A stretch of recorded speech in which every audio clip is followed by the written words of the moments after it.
Hey, what's up, YouTubers, Lyft drivers, Uber eaters, and Grubhubbers and Postmaters? You like that, don't you?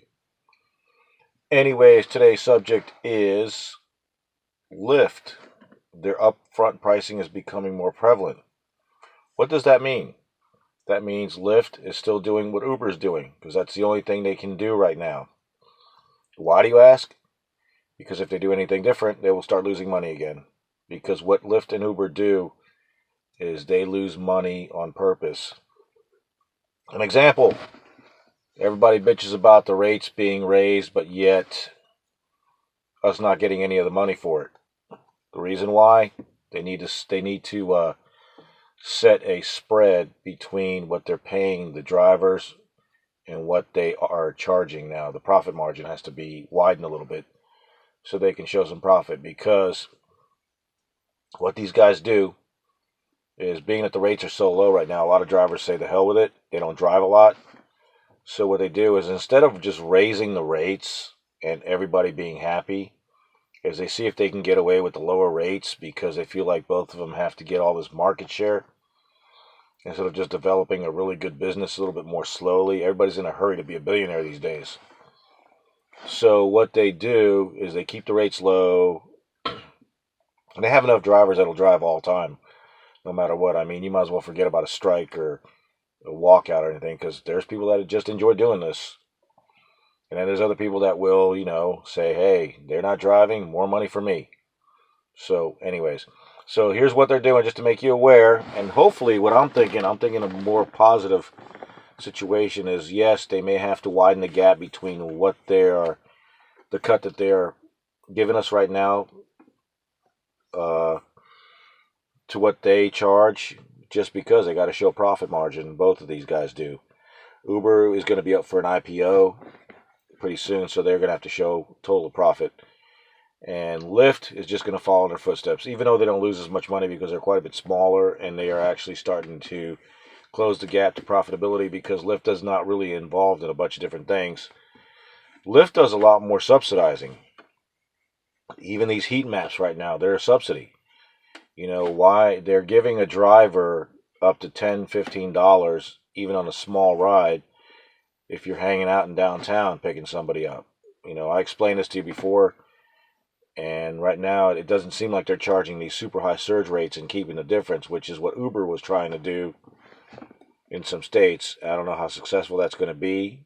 They did it before and it was not too successful, and now they're just going to try to repeat it again in certain areas. But Lyft is doing these heat maps, and I explained that to you, where they're giving you certain amounts if you just hang out in, like, what I call centers of activity, which is usually a downtown area, beach area, anywhere where there's usually a concentration of activity going on, vis-a-vis bars, restaurants, places for families to go hang out at for entertainment. So that's what they're doing. They're giving those. So that's the reason why they won't raise the rates, because they're scared if they actually raise the rates like where they should be, everybody's going to flee.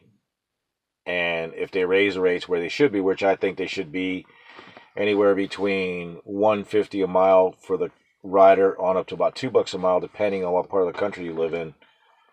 The riders both Uber and Lyft will lose a huge amount of revenue. They'll start making money, but they'll lose a lot of revenue if they do it. And if they don't pay the drivers at least half of that, then even the drivers will just say, forget it, I'm not doing this anymore, because drivers aren't going to start working for 25% of the fare. But if they gradually do that, drivers just want to be able to make a little bit more than they need. For us, here in some of these small areas like Tampa Bay, which is not really small, but it's a more normal metro,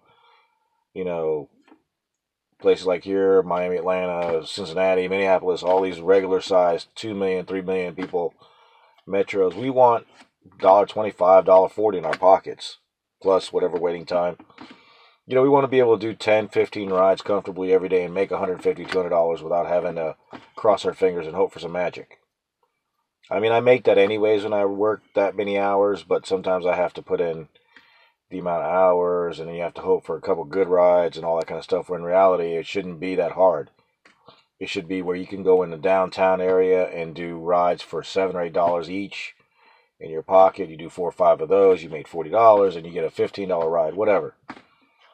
Not put 200-300 miles on your car to get, $150. So what's happening now is the upfront pricing is basically a step towards raising the rates. That's what Uber did. Everybody thought Uber was just stealing money and trying to swindle the system. No. What upfront pricing was a gradual transition into a 10-cent a mile rate increase. Because that rate increase now is pretty much good. The pricing on that is pretty much, from what I've seen, most of them are pretty much the same as the upfront pricing. They're really not doing any upfront pricing on after they raise the rates, from what I've seen from most of the fares that I've checked.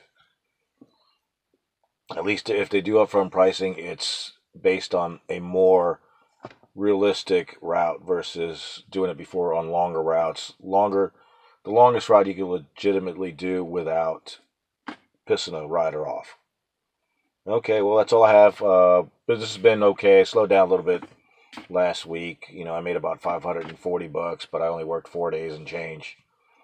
So I would have made, if I would have worked the last day, I probably would have made more like 7 instead of 8 something. But anyways, other than that, all's good, and I will talk at you the next time. You guys have a great morning. Peace.